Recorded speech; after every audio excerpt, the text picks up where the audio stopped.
Okay, the last features of the axial skeleton we're going to go through are going to be the features of the sternum and the features of the ribs. We have here a portion of sternum that's disarticulated from the skeleton, and the sternum is divided into three parts.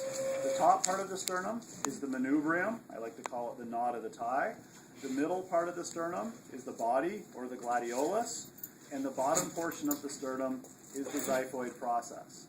The sternal angle connects the manubrium to the body, and the xiphosternal joint connects the body to the xiphoid process. If we go up to the manubrium, we can see it has sort of shapes like a classic medieval shield you might like to think of across the top, these three arches across the top. The side two arches are the clavicular notches. They receive the clavicles. And the middle of the arches is the jugular notch. We'll now move over and take a look at the ribs. And here we have an individual articulated rib. We have the head of the rib right here. This is the portion of the rib that would interact with the thoracic vertebrae. We have the neck of the rib right here, the skinny part under the head. We then have the tubercle, or bump of the rib, which we can see as a fairly conspicuous bump. We have the angle, where the rib makes a very sharp bend here. And the remainder of the rib, this front leg that would curl towards the front, is the body or shaft. Inside the body or shaft is the costal groove. It may not show up on the video, but it's on the lower surface of the inside of the body or shaft of the rib.